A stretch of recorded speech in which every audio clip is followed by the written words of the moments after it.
For example, Jayatirtha told me the following story, which I will retell here briefly. At the time, Jayatirtha was the acting temple president for the Los Angeles temple. Srila Prabhupada needed to open a personal bank account, and he sent Jayatirtha to the bank nearby in Culver City to open the account up for him on Prabhupada's behalf. Jayatirtha returned and informed Srila Prabhupada that the account manager explained that Srila Prabhupada has to come to the bank in person to sign the papers.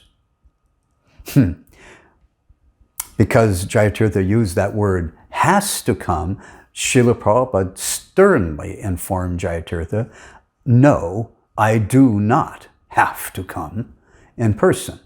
Go back and tell them that I have authorized you to take care of this on my behalf.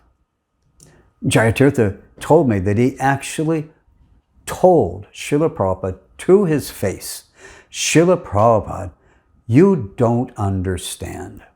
They said that you have to go to the bank in person.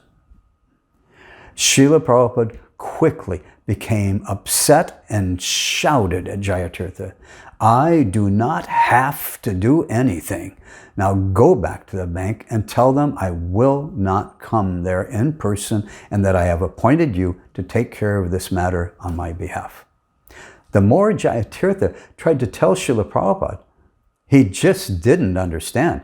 The more upset Srila Prabhupada became, to the point that Jayatirtha said Srila Prabhupada became like a roaring lion. And Jayatirtha told me he was actually frightened for his life, thinking Srila Prabhupada might actually attack him. He became so angry. Srila Prabhupada scolded him, do not instruct your guru.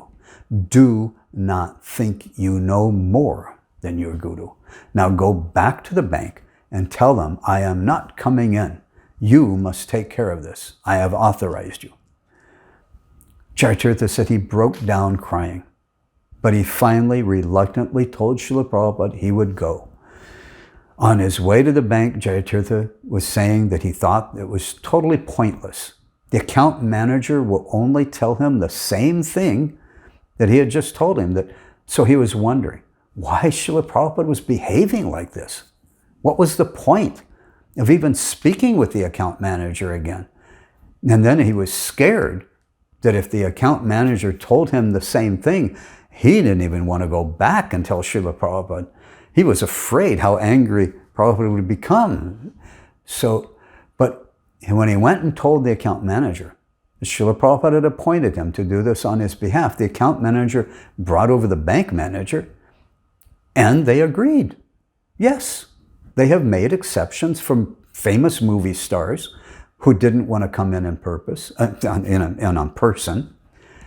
and they agreed to make the same exception for Srila Prabhupada and allow Jayatirtha to open the account on behalf of Srila Prabhupada. Jayatirtha was like surprised. He went back and fell at Prabhupada's feet, crying and begging his forgiveness. Srila Prabhupada told him, don't ever command your guru and don't ever think you know more than he does. The danger for the devotees who served Srila Prabhupada as temple presidents or GBC is falling victim to the offense of thinking their spiritual master as an ordinary man, a conditioned soul like themselves. Yes, it is a fact that now and then Srila Prabhupada would say that he didn't know about some specific topic, and he would ask and take the advice from one of his disciples now and then. The danger for those who had this intimate association is that they began to assume that Srila Prabhupada was an ordinary man like themselves, who lacked intelligence. They started to think that Prabhupada needs their advice because he just doesn't know what to do. He needs their guidance. Then they began to offensively think that they are actually more intelligent than their guru. Then it becomes an offense and they fall down. Lord Chaitanya, he taught by example. The fact is, Lord Chaitanya was actually greater than his guru because he is Krishna himself. He was Radha Krishna combined. 500 years ago, Navadvip was known as a center of learning in India at the time. And yet by the age of 14, Nimai Pandit had opened his own school and was respected as a great scholar in the most highly acclaimed Navadvip area. Yet he took the most humble, subordinate position before his guru.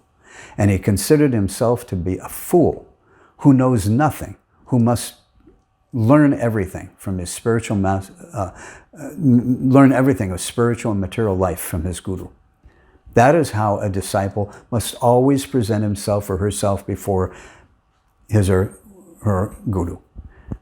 You may be expert on a certain topic, you may have degrees from prestigious universities, but before your guru, you must consider yourself just as a fool.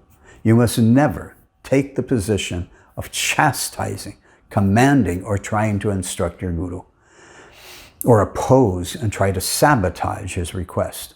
If the guru asks you for your educated advice, you can give it, but you must not fall victim to thinking that you are greater than your guru, that you are more intelligent, that he just doesn't understand, but you do.